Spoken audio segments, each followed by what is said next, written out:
Welcome to There Is a Method to the Madness. My name is Maxwell, and I'm an exercise physiologist and personal trainer. I am the owner of Maxwell's fitness programs, and I've been in business since 1994. The purpose of this podcast is to get to the real deal of what really works, and most importantly, why things work. Hence the name, There Is a Method to the Madness. Before I get to today's show, I want to thank Jonathan and Lynn Gilden of the Gilden Group at Realty Pros. They are committed to providing the highest level of customer service in home sales. Why don't you give them a shout and figure out what your home is worth? 386-451-2412. I have a question for you. Are you fit? Are you physically fit? And if so, how? How are you physically fit? Why are you physically fit? Are there areas you are not physically fit? Let's talk just a little bit about that today. So, what do you think of when you think of physically fit? The most common thing people think of is thin, skinny. I mean, that's great. Thin is, I don't know if skinny is, but sure, that's a component to physical fitness. That component is called body composition, but that's just one area of fitness. It's an important one, but so is flexibility, so is muscular strength, so is muscular endurance, and so is cardiorespiratory fitness. They all make up what are called the 5 health components to physical fitness, and they are all equally important. I mean, maybe we can put some more weight on cardiovascular because yes, you have to have a strong heart for sure. Body composition, because being obese can lead to a lot of different age-related and fitness-related and other types of chronic diseases. I shouldn't say age-related, that's really not true, but fitness-related chronic diseases. Muscular strength because it leads to hypertrophy. Yeah. I mean, they're all important, and maybe you are going to rank some of them higher than others, but I can tell you that they're all important. By the end of this podcast, I want you to at least change how you view fitness. Or maybe you've already seen it for what it is, that fitness is a balance of all of those components. But I don't want you to think of just being thin as fit. Times are a-changin', as they say, and that is a good thing. So we're starting to see more and more people understanding that.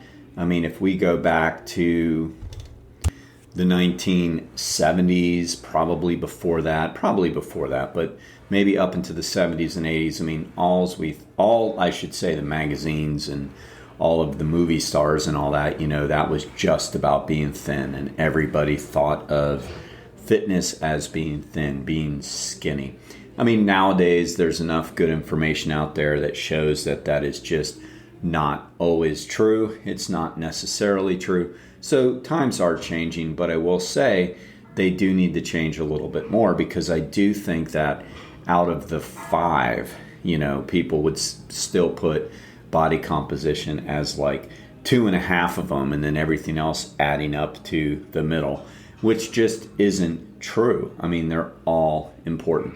So let me repeat them again. We got body composition, and body composition is the difference between fat mass and lean mass. So it's not just weight.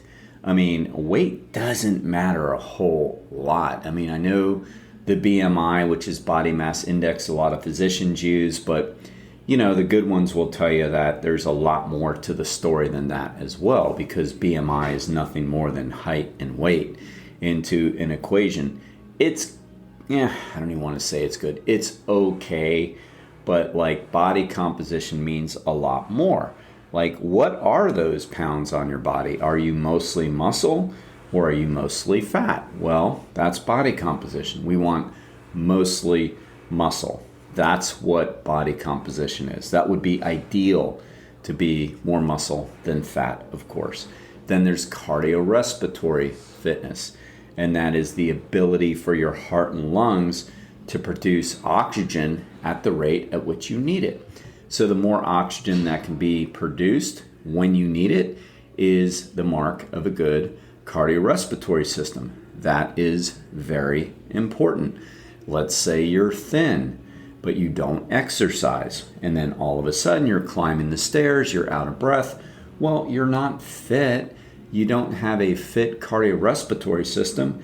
And I've known plenty of people, due to genetics and other lifestyle things, that aren't necessarily thin to the eye, but man, their cardiovascular system is super fit. So you cannot judge a book by its cover, and you can't say, well, they're not as good as that person who's thin over there. I mean, that is just not true. All right. Remember the goal of this podcast. You will leave it feeling or an understanding that all of them are equal, and what do you need to work on.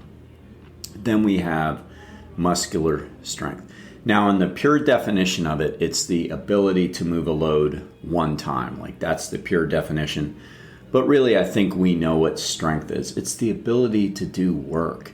It's the ability of your muscles to move things. And that is very, very important.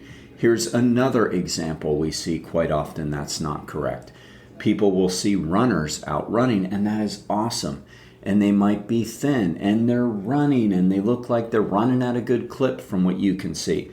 So your automatic assumption is they're fit. Well, yeah, probably at least 2 out of the 5 categories they might be, and they might be 5 out of 5. But what I'm trying to get you to understand is we don't know that just based on appearance. But what if they can't do a single push-up?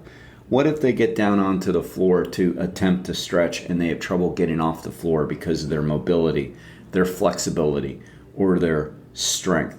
What if everything creaks when they get out of a chair? They just don't have the strength and mobility. Well, they're not fit. And the problem with that is that's very precarious, because eventually they're not going to be able to run if they don't take care of that skeleton. If they don't make their muscles and joints stronger, they're not going to be able to do what they like to do. So they're only fit to an extent, all right? Then we have muscular endurance. It's very similar to muscular strength. It is very hard to divide these two. So oftentimes we in my industry just call it muscular fitness. But the difference is with muscular endurance, it's the ability to do a load over and over again. Do your muscles ache when you stand in line? That's muscular endurance. Do you go to a theme park and not only are you fatigued, generally speaking, systemically speaking, but your leg muscles are fatigued because you've been walking around all day? That's muscular endurance. Do you cut the grass with a good push mower, which I know I have some clients that still do, and I do, by the way. I think it's great exercise. But are your forearms screaming at you by the end of mowing? That's muscular endurance. In the gym, like, that would be tested with how many pull-ups you can do. That would also be strength, how many push-ups you can do. So as you see, strength and endurance are closely related to each other. But we have to have that. I mean, think of your activities of daily living. If your legs get tired just from standing around or just walking back and forth, going shopping, you're not fit. So that's very important to work on. And then finally, our 5th health component is flexibility. And flexibility basically is the ability to move a joint through a pain-free, full range of motion. Now, that one is one that I'm currently working on making a priority, because it hasn't been a priority. I've always been reasonably flexible. And as I say to clients sometimes, I have to point out myself, I'll say that, good or average is the enemy of good or great, because if I'm decent, I'm not going to work at it. That's not good, because I wasn't great by any means. Out of all 5, it was probably the least of my priorities. And, we reap what we sow. So the least of my fitness would be flexibility as well. And I've noticed it more and more. I can look at pictures of me running and I'm not lifting my feet, and that has a lot to do with tight quads, not recovering as good. So, and plus just testing it, just doing different flexibility exercises and understanding that I've lost some flexibility.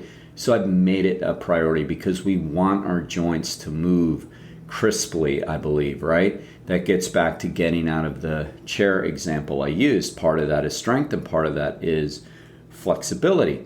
Now, we don't have to be elite at any of these to be fit.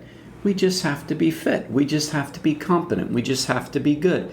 And it is far more important to be generally fit all the way around than be elite at one or two of them, only to the demise of the others. I promise you that. It is more important.